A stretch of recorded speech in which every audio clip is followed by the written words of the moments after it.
નમસ્કાર, આપ જોઈ રહ્યા છો નેશન પ્લસ ન્યૂઝ. હું છું આપની સાથે હેતલ ભગત. સૌપ્રથમ જોઈએ આજની મહત્વની ટોપ 10 ન્યૂઝ. ત્રિવેણી સંગમ ખાતે શ્રદ્ધાળુઓ ઉમટ્યા છે. પ્રભાસ તીર્થના ત્રિવેણી સંગમમાં માઘ સ્નાન માટે શ્રદ્ધાળુઓ ઉમટ્યા છે, જેમાં હિરણ, કપિલા અને સરસ્વતી નદીનો સંગમ છે. પ્રયાગરાજ કુંભમાં પહોંચી ન શકેલ મુંબઈનો પરિવાર પ્રભાસ તીર્થ ત્રિવેણી સંગમમાં સ્નાન કરી ધન્ય બન્યો છે. અરણી વારસિયા રિંગ રોડ ખાતે ગિરીશ દળવી નામના વૃદ્ધને ઢોરે અડફેટે લેતાની સાથે તેમનું કરુણ મોત નીપજ્યું હતું. બ્રેન હેમરેજના કારણે તેમનું મોત નીપજ્યું હતું.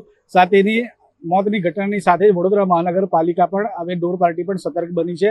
18 જેટલી ટીમોની રચના કરી દેવામાં આવી છે. 18 ટીમો જે છે તે 3 પાળીમાં કામ કરી રહી છે. આજરોજથી જ આ કામગીરી હાથ ધરવામાં આવી હતી, જેમાં વાઘોડિયા ખાતે એક વાછરડાને પણ પકડી પાડવામાં આવ્યો છે. સચિન જેડીસી વિસ્તારમાં ગેસનો બાટલો ફાટ્યો. સુરતના સચિન જેડીસી વિસ્તારમાં ગેસનો બાટલો ફાટવાની ઘટના સામે આવી છે, જેમાં ગભેણી ગામના રામેશ્વરમ સોસાયટીમાં આ ઘટના બનવા પામી હતી. આ ઘટનામાં એક યુવતીનું ઘટના સ્થળે જ મોત નીપજ્યું છે. હચમચાવી દે તેવા સીસીટીવી ફૂટેજ સામે આવ્યા છે. સામાન્યતઃ વડોદરાના લોકો પોતાના રજૂઆત લઈને વડોદરા મહાનગરપાલિકાની વડી કચેરી ખાતે જતા હોય છે, જ્યાં તેમના પ્રશ્નોનું નિરાકરણ આવે તેવી રીતની આશા વ્યક્ત કરતા હોય છે. ત્યારે આજરોજ વડોદરા મહાનગરપાલિકાની સામાન્ય વહીવટી શાખા ખાતે કપિરાજ આવી પહોંચતા વિભાગમાં ભગદડ મચી હતી. કપિરાજના આતંકને અટકાવવા માટે વન વિભાગને જાણ કરવામાં આવી હતી અને વન વિભાગની ટીમ ઘટના સ્થળે આવીને કપિરાજને પાંજરે પૂર્યો હતો.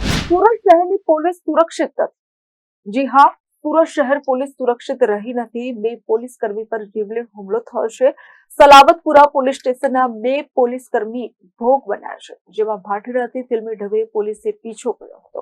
વડોદરાના એકતાનગર ખાતે ગતરોજ કોમ્બિંગ હાથ ધરવામાં આવ્યું હતું. ઝોન 3 અને ઝોન 4 દ્વારા આ કોમ્બિંગ હાથ ધરવામાં આવ્યું હતું, જેમાં ઝોન 3 ના ડીસીપી અભિષેક ગુપ્તા તેમજ ઝોન 4 ના ડીસીપી પન્ના મોમાયાના અધ્યક્ષસ્થાને આ કોમ્બિંગ હાથ ધરવામાં આવ્યું હતું. અસામાજિક પ્રવૃત્તિને ડામવા માટે વડોદરા શહેર પોલીસ અથાગ મહેનત કરી રહી છે. ત્યારે કોઈ પણ પ્રકારનો અનિચ્છનીય બનાવ ન બને તેની સંપૂર્ણ તકેદારીના ભાગરૂપે આ કોમ્બિંગ કામગીરી હાથ ધરવામાં આવી હતી. ખાસ કરીને વાત કરીએ પ્રોહિબિશન ગુના તેમજ ગુનાહિત ઇતિહાસ ધરાવતા લોકોના ઘરમાં કોમ્બિંગ હાથ ધરવામાં આવ્યું હતું. જે તે શંકાસ્પદ લોકો છે તેમને અટકાયત કરવામાં આવી હતી. સાથે પ્રોહિબિશનના ગુનામાં જે લોકો સંડોવાયેલા હતા તેઓની ગાડી પણ ડિટેન કરવામાં આવી છે. રાજપીપળામાં દિવ્યાંગ રમતવીરો માટેનો ખાસ ખેલ મહાકુંભ યોજાશે. રાજપીપળા ખાતે નર્મદા જિલ્લા કક્ષાનો દિવ્યાંગ રમતવીરો માટેનો ખાસ ખેલ મહાકુંભ યોજાયો. 2 દિવસ ચાલનારા આ ખેલ મહાકુંભના પ્રથમ દિવસે દોડ, ભાલા ફેંક, ચક્ર ફેંક, ગોળા ફેંકની રમતોમાં દિવ્યાંગોએ ઉત્સાહભેર ભાગ લીધો. વડોદરા મહાનગરપાલિકા દ્વારા તમામ વોર્ડ વિસ્તારમાં સ્વચ્છતા સર્વેક્ષણની કામગીરી હાથ ધરવામાં આવી છે. વોર્ડ નંબર 13 માં આવેલા ઐતિહાસિક ઇમારત લાલકોટ ન્યાય મંદિર ખાતે પણ આ સ્વચ્છતા સર્વેક્ષણ અંતર્ગત તમામ કામગીરી કરવામાં આવી છે. જાડી ઝાકરાને દૂર કરવામાં આવ્યા છે. ત્યારે આજુબાજુ વિસ્તારના લોકોને પણ તાકીદ કરવામાં આવી છે. ઐતિહાસિક ઇમારતના ત્યાં કોઈ પણ પેશાબ પાણી કરવામાં આવશે તો તેઓને દંડાત્મક કાર્યવાહી કરવામાં આવશે. રાજ્યમાં હેલ્મેટ ડ્રાઈવ યોજવામાં આવી, જેમાં 4876 કર્મચારીઓ સામે દંડ ફટકારવામાં આવ્યો છે. જી હા, રાજ્યમાં હેલ્મેટની સ્પેશિયલ ડ્રાઈવના પ્રથમ દિવસે જ હેલ્મેટ નહીં પહેરનાર સામે એટલે કે 4876 કર્મચારીઓ સામે કાર્યવાહી કરવામાં આવી છે. હેલ્મેટ વિના વાહન ચલાવનાર કર્મચારીઓ પાસેથી દંડ વસૂલ કરાશે. સરકારી કચેરીઓ બહાર હેલ્મેટ ડ્રાઈવના પ્રથમ દિવસે 98.96% સરકારી કર્મચારીઓ હેલ્મેટ પહેર્યા હતા.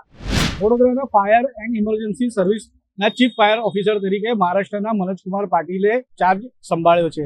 મનોજકુમાર પાટીલ અગાઉ મહારાષ્ટ્રના પાવર પ્લાન્ટમાં ફાયર ઓફિસર તરીકે ફરજ ભજવી ચૂક્યા છે અને આજે તેમને વિધિવત રીતે વડોદરા ફાયર એન્ડ ઇમરજન્સી સર્વિસનો આજે ચીફ ફાયર ઓફિસર તરીકે ચાર્જ સંભાળ્યો છે.